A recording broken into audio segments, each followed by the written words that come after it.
Welcome to the Scars of Heart channel, and invite you to watch our new video. Larisa, panting loudly, dragged 2 heavy bags out onto the landing. She'd seriously overestimated her capabilities, stopping at the supermarket after work and loading up on groceries.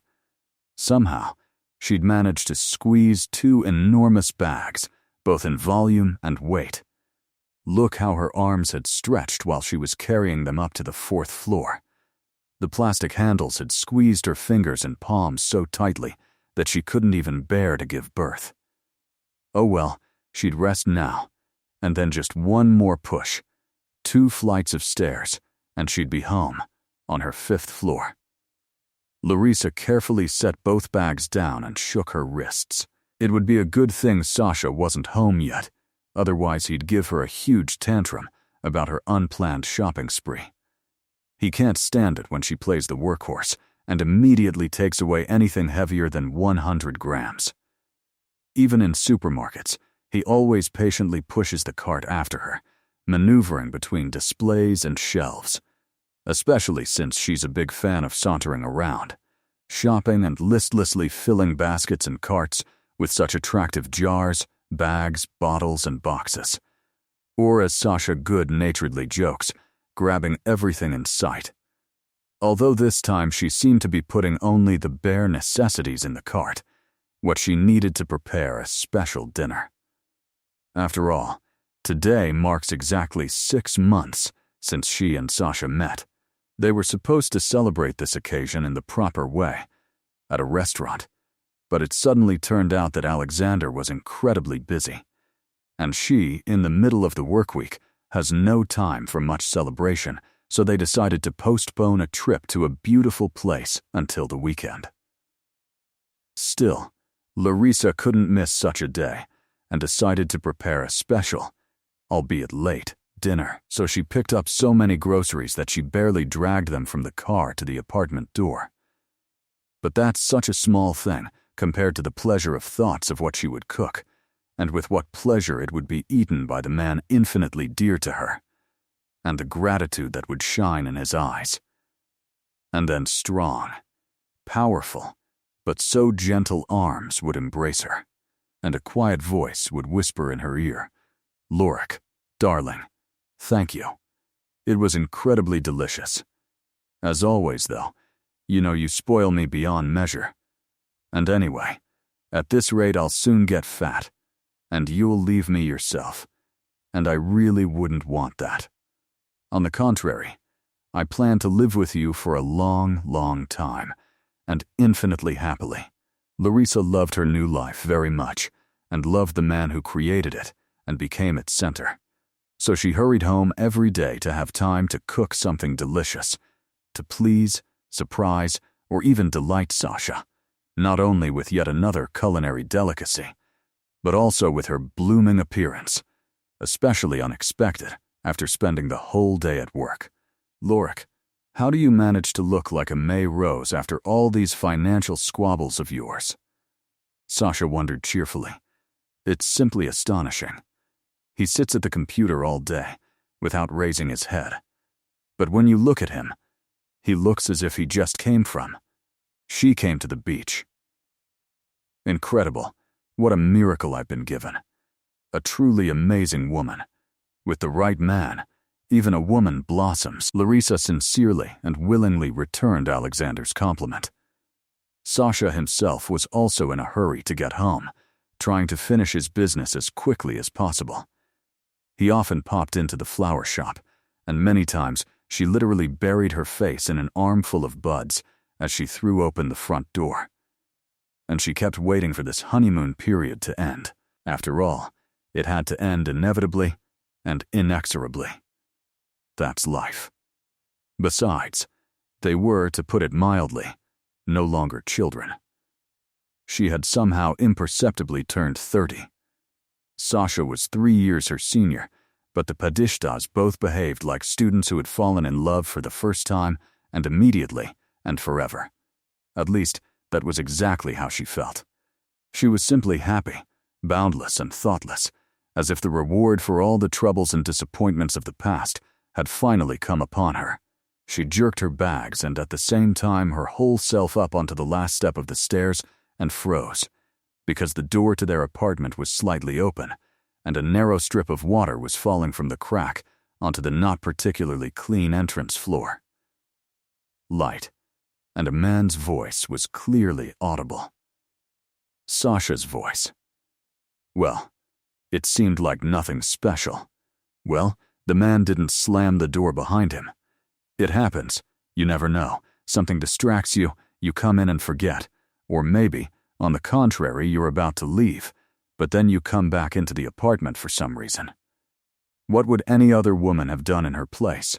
She would have simply walked into the apartment and said loudly, "Why, my dear, are the doors wide open? Come in, whoever wants to. And anyway, why are you home? You're supposed to be at work until late. Do you know that you've ruined my whole surprise?"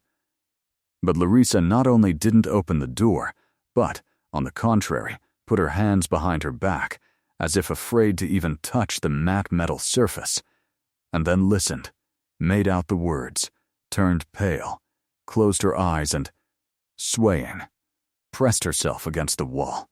God, not this. Had her old personal curse really caught up with her again? Was that damn door really going to slam shut again and mercilessly take everything good and holy from her? And yet, she had almost believed that she could be happy. Larisa Mishina hated these slightly ajar doors. There was something terrifying about the narrow gap between the doorframe and the door, something that made her tense, cringe, and anxiously await the worst. This strange habit had been with her entire life, and over the years it had developed into something akin to a phobia, causing those around her to shrug their shoulders. Although she herself understood perfectly well the origins of this, it was simply that her entire 30-year life had resembled a hallway periodically blocked by another door. While these doors were usually either closed or open, in her case, they were only slightly ajar, and according to a long-established bad tradition, she would hear things from these doors that would permanently and completely change her entire life. Typically, these changes were unpleasant and sometimes downright terrifying, and upon entering yet another such door, Larisa would find herself in a dead end, and it would take a long time to get out of it, losing confidence, strength, faith, even love. Although her life began more than well. Larisa was born into a family of quite wealthy people who became rich quickly and unexpectedly. As he himself put it, Anatoly Mishin was incredibly lucky to have caught a fat fish in troubled waters. This was during the turbulent, difficult, and dangerous times of the 1990s. A young man, accompanied by a group of equally determined and unscrupulous individuals, dressed from head to toe in black leather and denim, founded a company that sold, bought, and even almost manufactured something. The methods by which they did all this varied. Mishin and Company, among other things, weren't above even commonplace robbery, considering it as acceptable a means of accumulating capital as any other. Well, what times? Such are the mores. And for several years this operation was quite successful. Money flowed, if not like a river, then at least like a steady trickle. Anatoly bought a decent apartment and furnishings, discovered the joys of restaurant and resort life, and tried out a bunch of cars before finally, once and for all, giving his heart to a big silver foreign car. Figuratively, of course, because in reality, he belonged entirely to his beloved wife, Galina, and his little daughter, Larisa. He adored his girls and tried to keep them completely unaware of anything, rejection, or lack of success. Galina was a beautiful young woman, completely content with her life, especially after the birth of a charming and healthy daughter, Larachka. She married her former classmate and neighbor, Tolia Mishin, out of sheer mutual love, and suddenly he turned out to be not only a devoted admirer, a chatterbox, and a former athlete, but also a savvy, resourceful man. His qualities and connections were ideally suited to the wild and unsophisticated business of the time. Galina, convinced of her husband's ability to provide for their family, carelessly gave up on her unfinished college education, seeing no point in the dying profession of librarian. Galina happily immersed herself in the life of the wife of a wealthy businessman. Of course, she never worked a day, and she certainly had no intention of pursuing any kind of specialty. After all, she had a profession. Wife and mother, what better job than that? Incidentally, it would be harder than some. Moreover, Larka has a tough character. She's just like her father, but she's as pretty as a doll. Light brown, lush hair, big gray eyes that, in certain lighting, take on an azure hue. A slightly upturned nose, but a perfect template for a future beauty. And the head of the family himself is no gift. Tolia can easily appear like snowballs with a crowd of drunken friends, or, conversely, suddenly disappear for days, even weeks. He says he's on business. In principle, she has no reason to distrust her husband. He doesn't smell of women's perfume after such absences. She hasn't noticed any traces of lipstick or long, strange hairs on his clothes, and it never occurred to her to indulge in such nonsense and look for signs of infidelity. If he says he's on business, then so be it. He certainly loves his daughter, and he provides her with a very decent standard of living, which is especially noticeable against the backdrop of the chaos going on in the country and on television. Larisa, too, was perfectly happy with everything. By the age of 10, much to the envy of her peers, the girl had already flown several times on a real large plane, swum in 4 seas, including 2 foreign ones, had the most fashionable jeans and jacket, tie-dyed jeans, and several dolls, and not just any dolls, but real, imported ones. She rode around the city on her dad's huge, beautiful, and shiny car, just like the ones in foreign films. She herself had seen more than once how the faces of the neighborhood boys, and even some grown men, turned completely silly with delight at the sight of their car slowly pulling into the yard. Lara also watched as many cartoon adventures as she could on her own VCR, by the way. For her birthday, the girl would bring delicious, brightly colored chocolate bars to class, which her uninitiated classmates were initially afraid to eat, but after trying them, they rolled their eyes in delight, and she always had bright squares of gum with fashionable inserts in her pockets. In short, life was wonderful, full of joy and pleasure, especially since the girl was carefully protected from everything bad. At least, she genuinely didn't understand what her classmates were talking about when they said things like, "Oh, damn, Lar, I can't go watch cartoons with you after school. I have to drag myself to the store. Mom said I should definitely use my coupons for sugar and laundry detergent today." And then suddenly, it all stopped.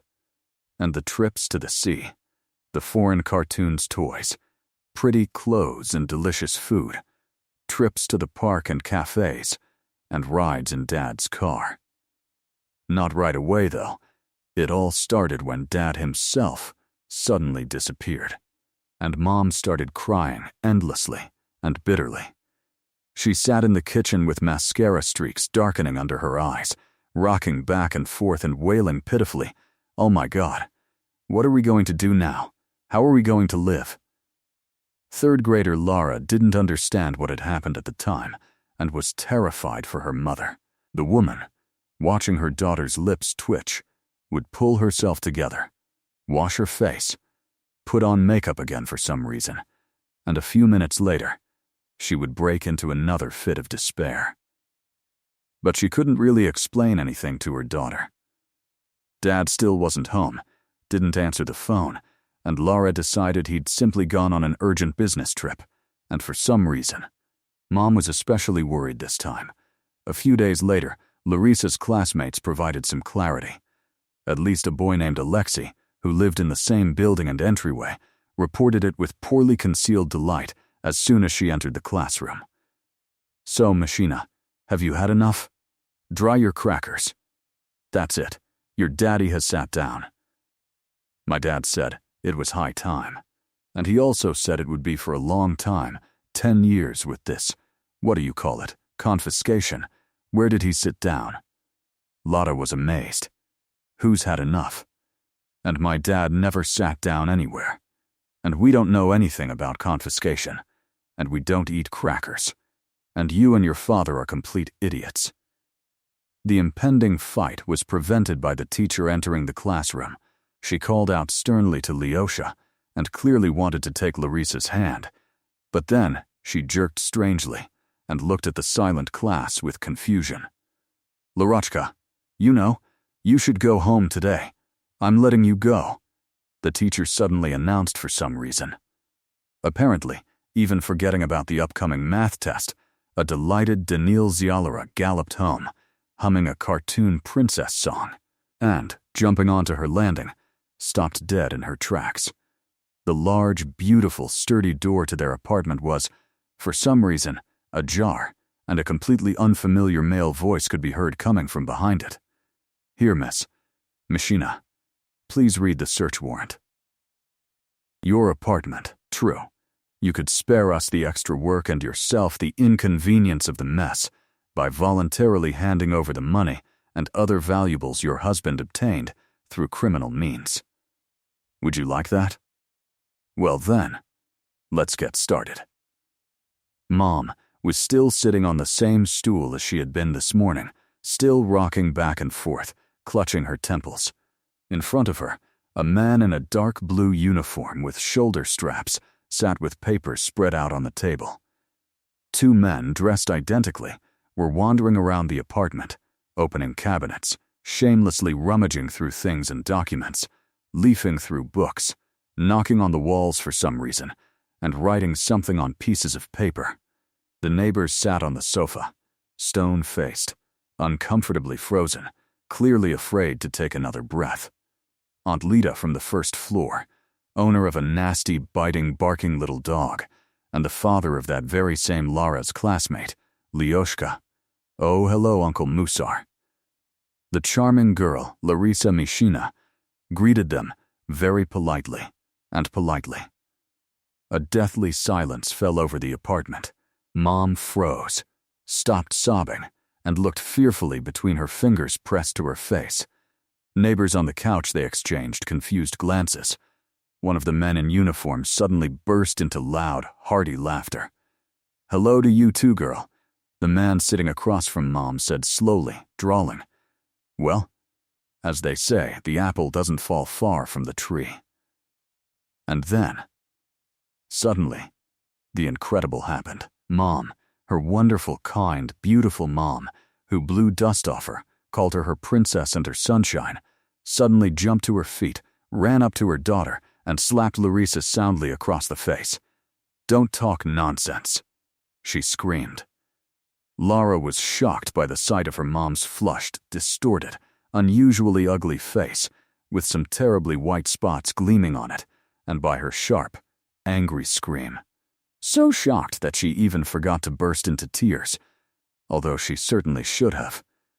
And what was she guilty of anyway? For saying hello? Well, it's basic politeness.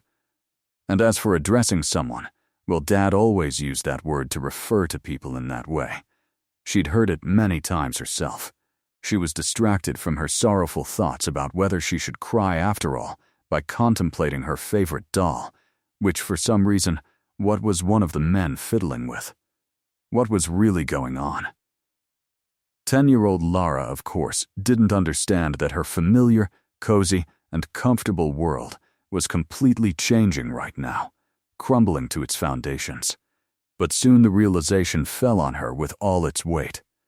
The VCR, the large color TV, her mother's jewelry, which Lara sometimes, with her permission, would enthusiastically rummage through and try on, and many other cool things had disappeared from the apartment.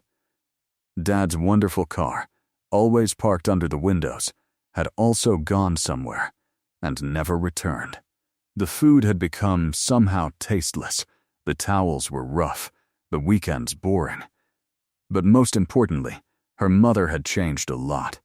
She had become sullen, nervous, tense, as if constantly expecting new troubles. Previously, she spoke to her daughter in a gentle, even voice, but now it was as if she was slurring out sentences, simply presenting facts without explaining anything. "Mom, where's my favorite strawberry muesli?" Larisa grimaced, looking at the grayish oatmeal, stuck together in disgusting lumps. "Now here's your muesli," Mom answered, placing it in front of her. The girl had a glass of milk. "And this is instead of yogurt. And don't even get me started. Mom, you said you'd buy me new phones and a jacket she'd snap the next time. Be grateful they didn't take these away." Her mother's reply was unclear. "Mom, we're going to the seaside this summer." Lara tried to defend her interests. "Definitely," Galina grimaced. "I just don't know which summer. Apparently, in about 10 years. "Mom, when will Dad come back?" the girl asked. "Well, about the same time you go to the seaside," the woman grinned. "But I personally don't want to see your father anymore." In short, life went downhill. For some time, Galina and her daughter still lived on some money he left after the confiscation of property. And then, complete poverty and despair set in. They had to go to work, simply to not die of hunger. Galina had neither a profession nor the skill to do anything other than a light dinner and a manicure, and the need to work, and without much choice of where to get hired, hit her especially hard. True, she had an undeniable asset, a beautiful appearance, and given this, she was sometimes offered the kind that made her face flush and her hand ache to slap a potential employer. And yet, she was lucky. After several months of wandering around reception areas and coat checks, she managed to land a job as a waitress in a restaurant. By then, she and Larisa were pretty shabby. They needed to think about buying winter boots and clothes, because Larisa, the little pig, had suddenly decided to grow at an incredible rate, and now she had 3 months' worth of back rent, and the loan was looming all in all. It was gloom and doom. It was in these depressing thoughts that Galina was immersed that day when a rather plump, yet very agile man showed up at the restaurant where she worked, driving up in a large black car. He sat down at the best table, discussed the order with the waiter at length and noisily, then let out a satisfied sigh, leaned back, and immediately roared joyfully across the room. "Galka, Mishina, not like you." Well, what brings you here?"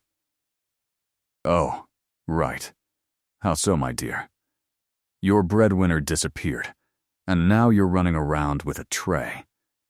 Sivka's been worn out by the steep hills then. If Galina weren't afraid of losing her job, she would have happily walked up to him and whacked him over the balding head with the tray she'd just mentioned. But then again, if you think about it, what was so wrong with what he'd said? Although he certainly didn't have to yell at the whole restaurant. "Oh, hello, Anton." She moved closer to him and pressed her finger to her lips. "Just don't yell like that, please. It's not necessary for the whole neighborhood to know that my ex-husband is in jail. Oh, Galka, I'm so glad to see you." An old acquaintance, naturally aware of all the circumstances and events of the last few months, didn't even think of lowering his voice. "Come on, sit down, don't be so strange. Let's talk, we'll have a drink." He enthusiastically grabbed the bottle that had appeared on the table, which was very opportune. "Listen, I didn't recognize you right away. You've gotten so prettier. Have you lost weight or something?" "That's right. You pulled your hair back. And there's no sign of that battle paint on your face. Anyway, I don't know. It's not your fault, but you personally, his reprimand has actually been quite beneficial." The man burst into loud, hearty laughter, quite pleased with his own dubious joke. "Okay, Galka, let's get serious now. Why are you seriously sweeping tables with an apron? You're something else. You were always such a beauty and a smart girl. I guess she's got you pretty much nailed. And I told your fop. He'd say, stop squandering everything and going to resorts. He needs to put something aside for a rainy day." And he kept laughing like, "There's still time. You're still young, hiding it away." Well, now he's relaxing on government food. Full all-inclusive, so to speak. And what are you making? Oh, listen, you had a brat, I think. A kid. A real quick guy. I remember him so well. I remember him. Leonka, I think. Yeah, almost. Just Larisa and the girl, Galina, snorted. Okay, Anton.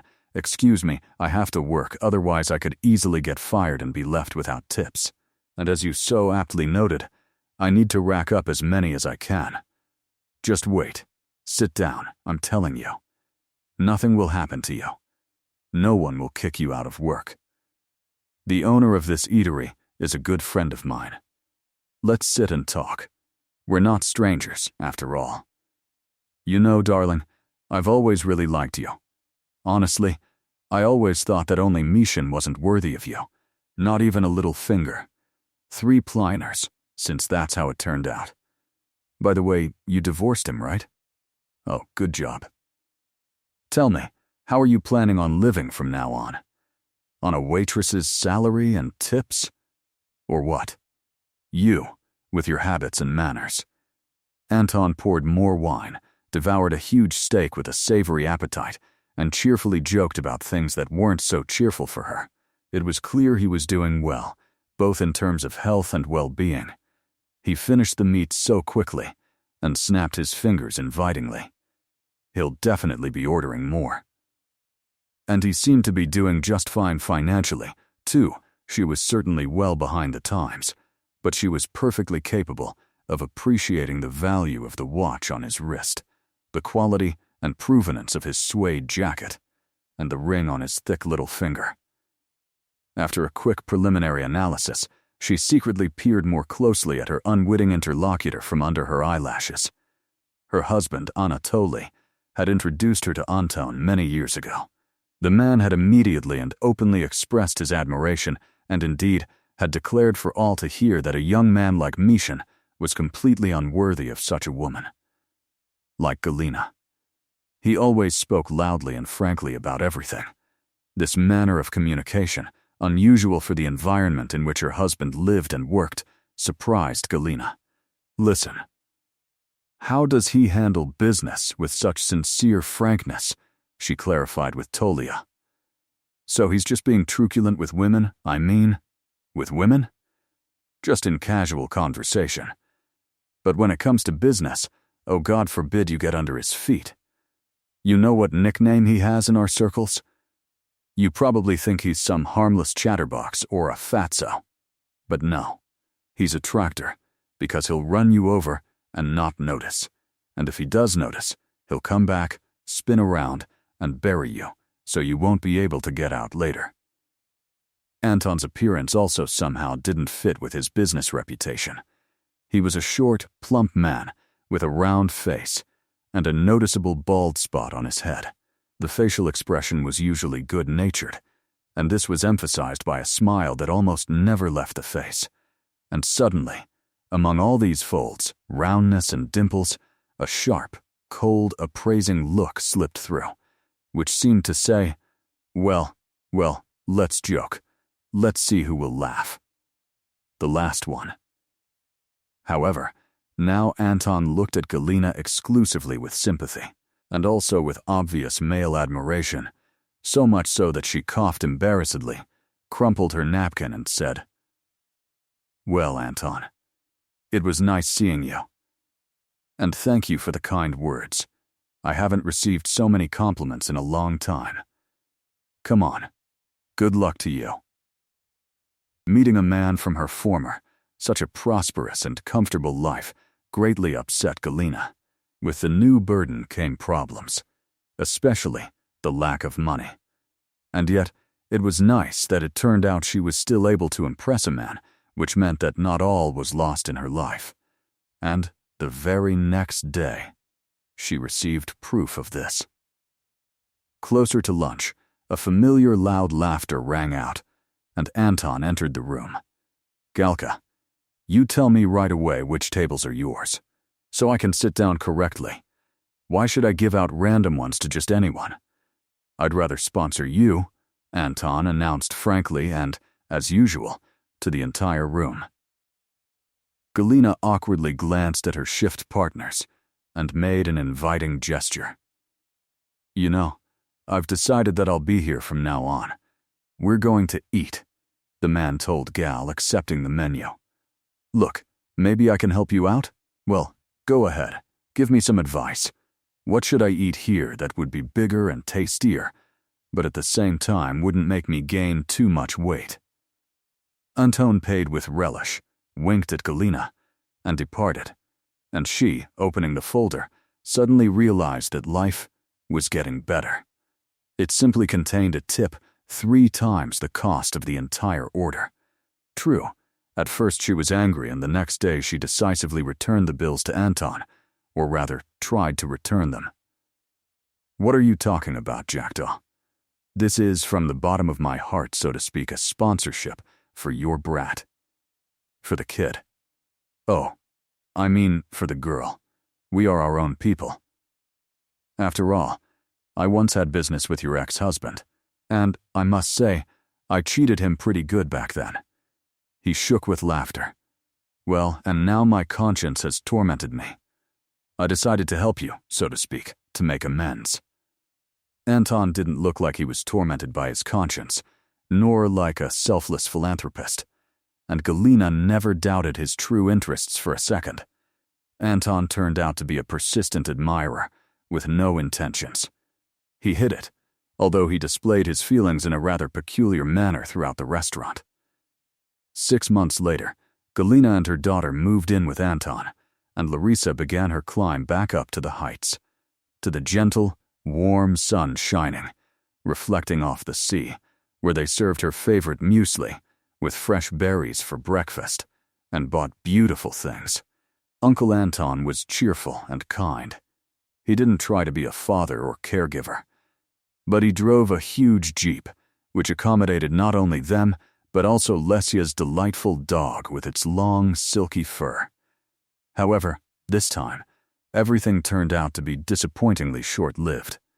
4 years later, Uncle Anton disappeared, just like Dad once did, and Mom, it seemed, frowned suspiciously. True, this time she didn't cry, but Larisa didn't feel any better. Could it really be all over again? "Mom, did they lock Uncle Anton up too?" Now Larisa was much more grown up, and the bitter memories of childhood hadn't gone away. Like Dad? No, not like Dad, Galina grimaced. Perhaps even for a little longer. True, Anton is smarter than your father, and much wealthier. Maybe this time it won't be so hard for us. Speaking thus, Galina was undoubtedly hoping for savings, and the jewelry that Anton carefully hid it in a safe. However, his hopes were destined to be dashed.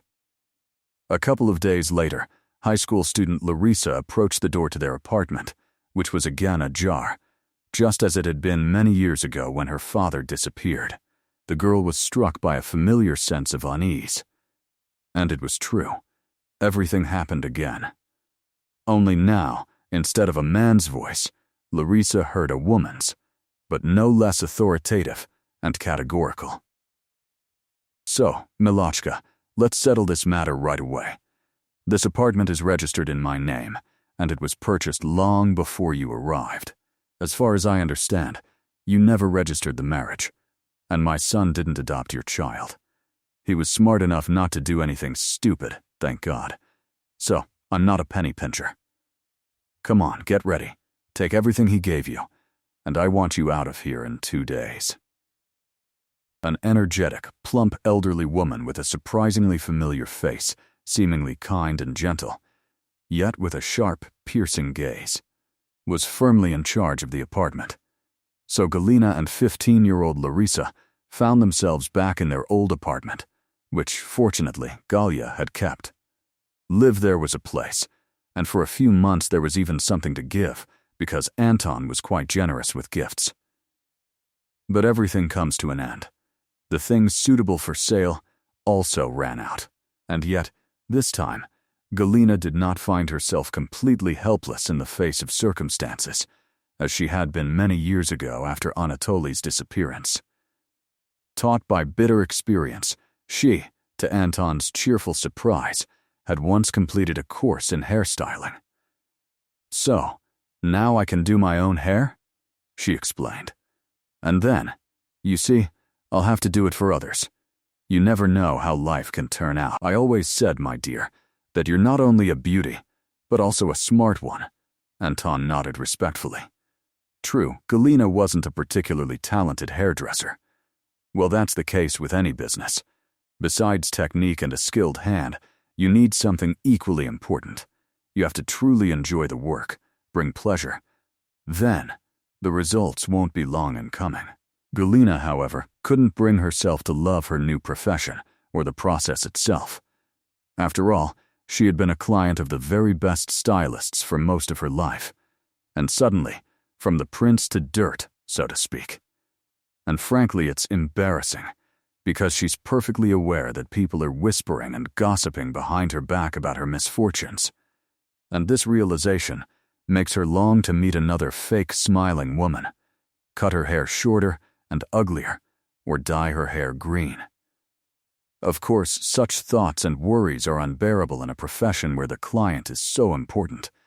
If not to love, then at least to sincerely wish them the best. In the end, Galina settled into a job at a small, mid-tier salon, where people from her former circle didn't frequent. She became an ordinary stylist day after day, indifferently trimming and shortening the hair of people she had no interest in whatsoever.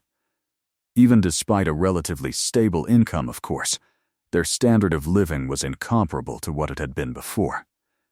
The restrictions, the frugality, the meticulous accounting returned. Will she have enough money to last until the end of the week? And will she be able to buy, say, new sneakers before the snow falls, when she won't really need them? In short, Larisa experienced another precipitous decline.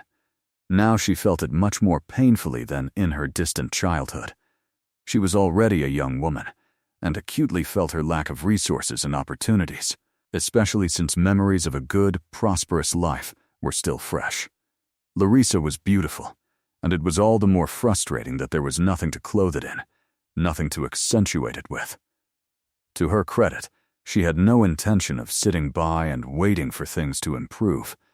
Besides, she had drawn a precociously wise and perfectly correct conclusion from her mother's fate.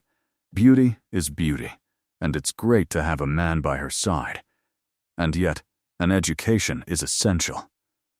Larisa graduated from school with more than decent marks and entered the economics department without any particular difficulty. Why economics? Well, she simply didn't notice any particular creative abilities or talents in herself. After all their family's misfortunes, the word law made her shudder. Medicine and teaching also held no particular appeal. After considering all her options, Lara settled on the economics department, especially since she was quite comfortable with the science subjects at school. Having been admitted without any particular problems, she studied just as easily and naturally, managing to earn a little extra money, have casual, non-committal flings with guys, and, most importantly, blossom. By the time she graduated, Larisa Machina was not only an excellent student and a sure bet for a diploma with honors, but also the most beautiful girl in her class. True, to confirm her status at graduation, she had to go into considerable debt. But Larisa's appearance in a chic, artfully draped off-the-shoulder dress was certainly remembered for a long time. Apparently, her beauty and style impressed more than just her classmates. In the midst of the festivities, a tall, complete stranger in a dark suit unexpectedly approached her, nodded slightly, as if bowing, and suddenly said, "You know, young lady, I very rarely compliment women I don't know. But just now, I just couldn't resist. You know, you're simply charming. I apologize in advance, but please don't take anything bad from me. I'd like to know if you've already thought about your future job. I just have a specific, very profitable offer for you." Larisa is used to compliments, and she'd been greeted with admiring exclamations, even equally admiring whistles. But these were the emotions of familiar peers. Now, standing before her, a man young, but certainly much older than them, dressed in an impeccably tailored suit, even his hair styled as if he'd just been stylistically groomed. And after all, there's such a thing as status. Well, this man was a perfect fit. Hearing his compliment, Larisa blushed and smiled sheepishly. But then she tensed. What was he talking about? He seemed to have something indecent in mind. It was probably no coincidence that he'd started with saccharine compliments about her appearance. That was definitely true. Or maybe she shouldn't have to guess and just let him tangle his perfectly styled face, so to speak. Apparently, all her thoughts were reflected on her face, because he feigned fear and took a large step back, even putting his hands in front of him like a barrier. "Well, you still thought the worst," he said. "But I didn't even think about what you might have suspected. Really, I beg you, listen to me. Does the name Integral mean anything to you?" Of course, Larisa answered instantly. It's the sum of an infinite number of multiplications carried out with infinitely small terms. And that's also the name of the largest construction company in the city. There's a huge advertising stand for it in front of our house. And that name is the first thing I see when I open the curtains in the morning. Oh well, maybe it's fate. The man perked up and smiled reservedly, almost imperceptibly. And yet, his face, which had previously resembled a mask, came to life a little. Beautiful, Larisa suddenly thought to herself, and unexpectedly blushed. "Well, I just happen to represent this company, and if you don't have any other job offers, you might want to come to us for an interview," he said. Would she want to? Is he crazy or something? How could he not want to get a job at the coolest company in town with a more than decent salary? "And why me?" Larisa asked. Wary. "Well, first of all, to be honest, I know a thing or two about you. You graduated with honors, and I was there at your dissertation defense, sat in the corner, and I understand perfectly well that you're one of us. You didn't get your diploma for your pretty eyes. And secondly, I've already said it." He suddenly faltered, hesitated, and unexpectedly blushed. Not as much as the recent graduate, but still noticeably. And for some reason, it was clear that this was a completely unusual sensation for him. He chuckled in surprise, straightened his already perfectly fitting jacket, and a few moments later was back to normal, apparently in his usual state, calm and composed. "Well, anyway, think about it, and if you're interested in this opportunity, come to an interview," he said. "I'll help you organize it if you call me. Here's my business card. All the best to you, Larisa Anatolievna." He handed her a piece of silver cardboard with raised letters, bowed, though this time more clearly, more noticeably, and walked away. "Vladimir Dmitrievich Romanov, legal consultant," she read, glancing at the business card, shrugged, and tossed the paper rectangle into her purse. Strange, what does a lawyer have to do with it, when she's even a qualified economist? No, it's still kind of strange. A conversation, completely out of place and out of time. Perhaps she shouldn't take it seriously. And anyway, it all feels like some kind of joke, one she won't fall for. Graduation was over, her classmates had gone their separate ways and gone about their daily lives. Even her best friend, who had made a new friend at the very beginning of her studies, was suddenly preoccupied with the birth of a child. By a strange coincidence, the beautiful and intelligent Larisa still had no suitable suitors, and loneliness settled over her with an unusual heaviness and silence. She needed to start looking for a job. Besides, she and her mother were going through another difficult time. Galina, completely disillusioned with herself as a hairdresser, quit her job. "To hell with this bald manicure. I'm sick of all these haircuts," she replied indifferently, thoughtfully twisting a ring with a decent-sized gemstone on her fingers, the only piece of jewelry remaining from her happy and prosperous times. And then, with a decisive slam, She yanked the ring off her hand and threw it down on the table in front of her daughter. "Here, sell this junk. It all suits me like a saddle on a cow anyway. We'll hold out for a while, and then maybe my own daughter will get off my back and feed me in my old age. Who knows?" Larisa just sighed. Over time, Galina's character deteriorated completely. She became bitter, grumpy, endlessly complaining about life, about the scoundrel men who had ruined her, and about her lanky daughter, who lived without a care in the world. Without a care in the world. In short, the atmosphere at home, already not particularly cheerful, became unbearable. But it's not for nothing that they say, it's never so bad that it can't get worse. Soon, a creepy and entirely reasonable explanation was found for Galina's gloom, and it all started again with the half-open door. True, this time it wasn't the front door, but the one leading to Mom's room. "So, have my test results come back?" "Nothing good," Mom said quietly, apparently into the phone. The doctor smiles at me like, "Galina Vladimirovna, don't worry, everything can be fixed. We'll get treatment, but he's just hiding his eyes." Well, it's all clear. He prescribed a bunch of pills. But what's the point? The procedures are incredibly expensive, and why bother? So that in a couple of years it'll all be the same. Sit in a wheelchair. What, Larky? No, I didn't. I don't even know how to say it. I'm wondering if I should tell her. Maybe Mama Larisa yanked the door open. "Sit down, dear." For the first time in her life, Galina called Larisa by this affectionate word. "Forgive me. Somehow, a normal life isn't working out between us. Now here I am, hanging on your neck. God forbid." It turned out that Galina had been diagnosed with a serious illness, which really did threaten serious limitations and disability in the future. However, even without this, she needed to urgently and seriously think about work.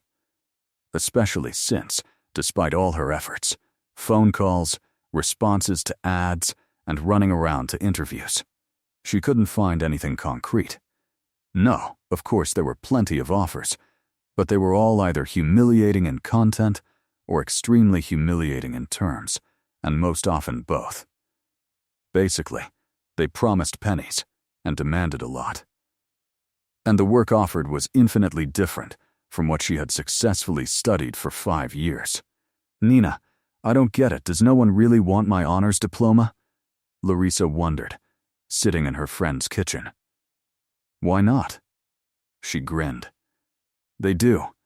They just aren't ready to pay you for it. And what normal person would look at you and suspect that you're smart too?" Nina burst out laughing. "Oh, come on, Ninka, with your jokes," Larisa sighed.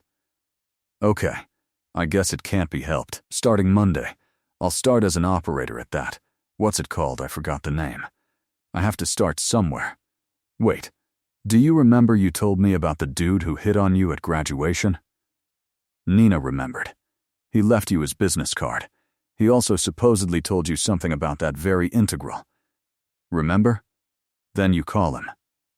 What's wrong with you?" The long-forgotten business card was immediately found, as if it had jumped out of her purse pocket and into Larisa's hands.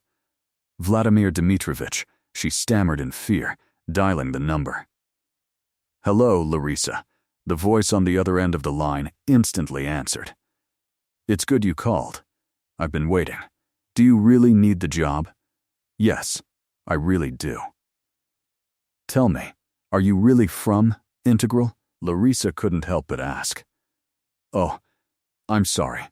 Yes, I really do. I work as a legal consultant, including for the construction company Integral. Don't worry, I'm not a scheming crook or a swindler." Judging by her voice, her concerns didn't offend him. "And I'm ready to arrange an interview for you with specialists in your field." The next day, Larisa, dressed in her best suit, entered a huge office building. She was briskly pointed to a large office, and upon entering, she saw another door, which was slightly open. "Yes, I'm waiting. She should be right here. Yes, The one I told you about. No, she rang the bell herself. A man's voice came from behind her. Yes. How can I tell you? Of course, she has no experience at all, although the girl is very smart, but that's not the point. How can I explain it to you? Damn it, I don't even fully understand what's wrong with me. There's something special about her. Or something. Anyway, I wanted to give her flowers and recite poetry. What? What other armor is cracked? Oh, come on with your jokes. I'm actually trying for you, for your company. She's very smart. It would be nice to get a fresh, untainted specialist for your mossy financial service, and it's only a plus if this specialist has a sweet girlish face. Isn't it? Blushing with embarrassment, holding her breath, Larisa stood up and tiptoed out of the office, caught her breath noisily, took a few deep breaths, and re-entered, slamming the door as loudly as she could. A familiar man, the owner of the business card, peeked out at the sound from the slightly opened office. Oh, you're already here. Excellent. Please come in. The heads of finance and HR will be here soon and they won't leave you in their tracks. He smiled playfully and then unexpectedly shook her hand firmly. But don't be afraid of them. I'm sure you'll succeed, and I won't let anyone hurt you. She didn't have time to thank her unexpected patron before several people with important business faces were already entering the office. Due to some inexplicable stubbornness or perhaps simply fear, Larisa not only didn't back down before the terrible commission, but also launched into the attack herself. You're simply brilliant, my dear. Laren's patron nodded with obvious respect and pleasure when it was all over and Larisa received a job offer at Integral. After all, I wasn't mistaken about you, and I suggest we celebrate that immediately. No, I accept no objections. You are obliged to accept my invitation, if only out of a basic sense of gratitude, to steal the evening of a lonely and hopeless bachelor. She truly did grace the evening, adorned in a superb, very becoming pantsuit, blossoming even more brightly under his admiring gaze. Vladimir wasn't much older than Larisa, only 5 years, but he seemed infinitely wise, experienced, and educated to her, as well as handsome, elegant, intelligent, generous, self-confident, and so on ad infinitum. In short, Vladimir became for Larisa the epitome of all the best traits and qualities a man could possess. She sincerely admired him, although she occasionally wondered, is love among their feelings for each other? No, of course she loves Volodya, absolutely. But he himself doesn't talk about such things, and when you try to get him to talk about them, he laughs them off. Lar, I can't talk seriously about frivolous topics, can I? But I don't have a romantic streak. Do you want confessions? Please, just don't be offended. I'm a lawyer, and I'll have confessions. Professional, you are very beautiful, smart, and well-mannered. I am single, healthy, and quite wealthy. I propose combining our assets to create a joint venture. He laughed merrily, hugging Larisa, and all her doubts were diligently drowned out by a trip out of town, to the sea or to a jewelry store. Larisa tried to share her doubts with her mother, but received a rather harsh rebuke. Let me tell you this, my dear. You are very lucky. Your Vladimir is a real normal man. Strong, able to earn money and knows what he wants. And everything else is just blush. You got this love, and you got a lot of profit from it. Take me, for example. Well, I loved your father once, and he loved me. So what? This love gave me a lot. Remember how we suffered together when he disappeared with his love. As for you, once you get married and have a child, all that romantic nonsense will fly out of your head. You know, a child's screams in the middle of the night really help to stop you from dwelling on unnecessary thoughts.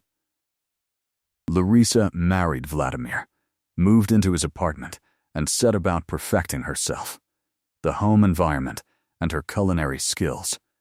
How else could she thank her husband for the comfort and stability he'd given her, and for her mother, whom Vladimir somehow got a job at an excellent clinic, and the dreaded threat of disability no longer hung over them.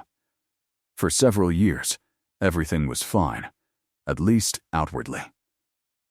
Larisa worked, becoming a respectable and respected professional.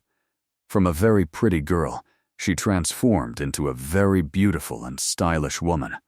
She learned to smile when appropriate, to maintain a thoughtful silence when she wanted to shout or laugh, to eat broccoli and white meat, even though she really wanted to tear a crust off a fresh loaf of bread and dip it straight into a can of Sprats in tomato sauce.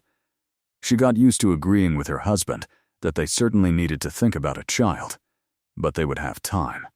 They would have time for everything, and for now she needed to live for herself. And she tried hard to convince herself that she was happy, and eventually she did, until one day she came home from work earlier than usual and froze, hearing Vladimir's quiet voice from behind the slightly open kitchen door. "Listen, Vika, I've asked you many times. You shouldn't call me in the evenings when I'm home. You're making me look stupid. The last thing I need is to be seen in front of my wife like I'm in a stupid situation." "Yeah, imagine that. I don't want to upset Lara. I don't need scandals. I value my reputation. And anyway, it's none of your business." "What? And who told you I was going to get a divorce?" "Don't lie, my dear. I never promised you that. I'm perfectly happy with my life, and my wife suits me. Yeah, imagine that. And if you don't like something, that's entirely your problem. A free man's freedom. Why not get angry?" "Fine. But you also control yourself from now on. I'll try to leave early tomorrow. True, I promised Larry something. Oh, you don't have to worry about me. I release you from all promises." Larisa yanked open the door that was once again dividing her life, and I declare our joint venture liquidated. "Lara, it's just a misunderstanding." Vladimir shrugged. "True, it turned out rather ugly. You shouldn't have eavesdropped. That girl means nothing to me. And anyway, why get divorced over such a trifle? What nonsense." "And I'm stupid," Larisa nodded, trying to ignore the dull ache in her chest. She packed her things and returned to her mother, and 3 years later, Alexander appeared in her life.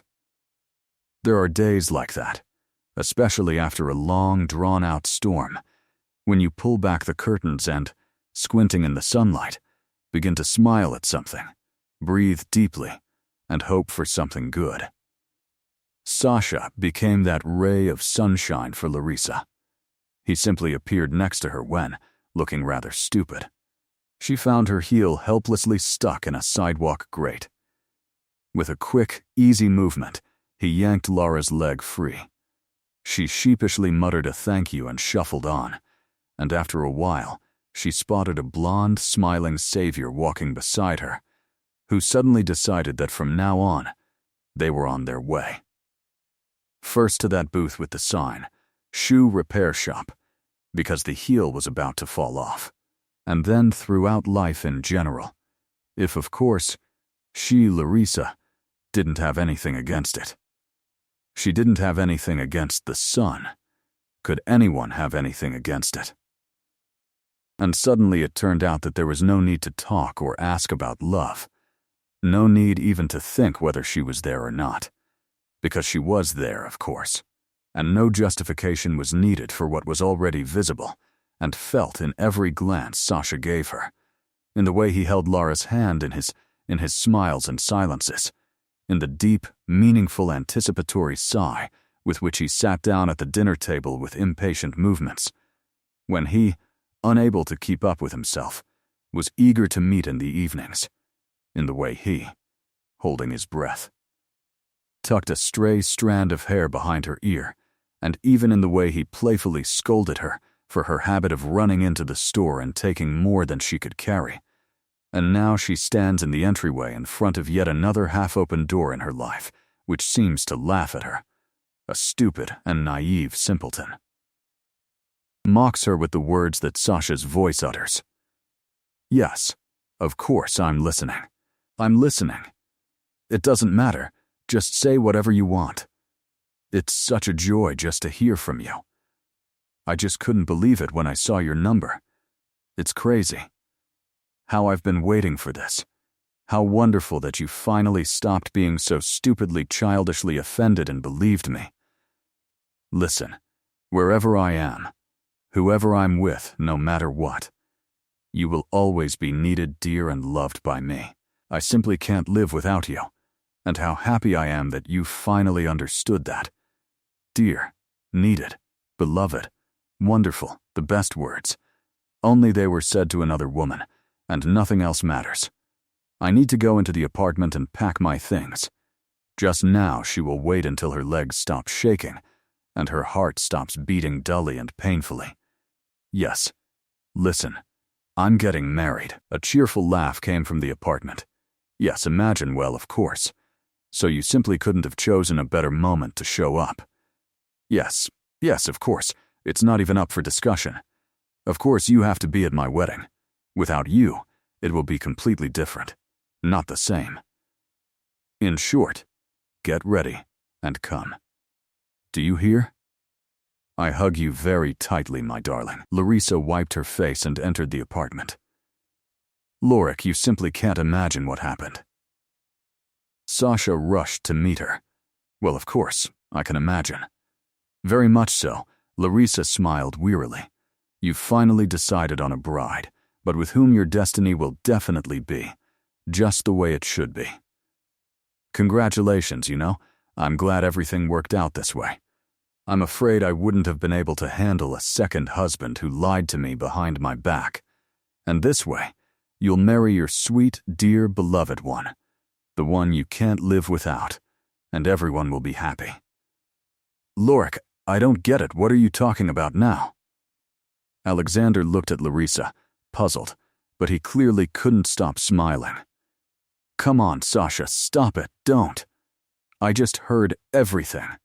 Well, your phone conversation. It wasn't by accident, though. I wasn't eavesdropping. You just need to close the doors more tightly behind you. I know that better than anyone. She smiled bitterly and glanced at the man.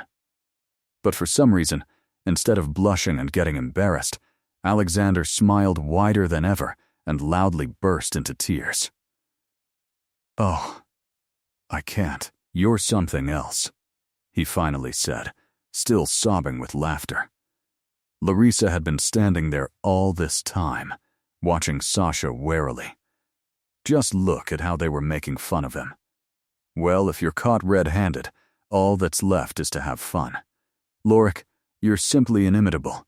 You decided I started cheating on you before we were even married. Oh, and you still call yourself the woman you love. Me? Sasha? You, it seems to me, are just confused about your loved ones. You have too many of them. Larisa felt unusually stupid and angry. Oh well, I'll leave now, and you line up your loved ones, count them in order and sort them out. And you sit down and listen to me. Sasha decisively interrupted Larisa's angry, ironic monologue. I'm so incredibly happy. My Inca called herself. Well, you see. He stared at Larisa with a smile on his face. Inca. His Inca. Inca, something stirred in Larisa's head. Well, of course there was the old and sad story Sasha had once told about two people who had lost love and respect for each other and, separating and moving to different cities, found nothing better to do than divide their children equally, two twins, a boy and a girl. The boy's name was Sasha, and he stayed with his father, and over the years the girl's mother convinced her that their son and brother was a traitor. The girl's name? Well, of course, Inna. She's Sasha's sister, and for many years she didn't want to hear about her brother. Well, can you imagine, all these years, especially after my mother passed away, I was chasing after Inca. Flying to her, I traveled a terrifying distance of 4,000 km. Called, tried to persuade her, and then she called herself and said she wanted to see her, introduce her to her niece, that she missed her. Can you imagine? My little sister has finally grown up, She's come to her senses. And what a time. Oh, I'm so happy. The two most important women in my life will both be at my wedding. It was stupid. Sorry to scare you, but you're pretty too. Imagine thinking that I'm messing around with someone behind your back. No, that's simply unforgivable. Lorik, I love you. Mind you, I'm deeply offended by your suspicions and will demand no less for it than your signature cabbage rolls. Okay, what are these bags? Lorik, did you bring such a heavy thing from the store and even carry it up to the 5th floor yourself? No, that's impossible. I think we've been through this before. Alexander continued to indignantly scold her, his face mixing resentment and joy, which continued to ooze from every line. He shook Larisa, grabbed the phone, shoved groceries into the refrigerator, and laughed. And Lara, sighing lightly and kissing Sasha on the cheek, slammed the front door. A door that, for the first time in her life, closed without leaving a trace behind. Good. But, on the contrary, it opened up to its full width, into happiness and love.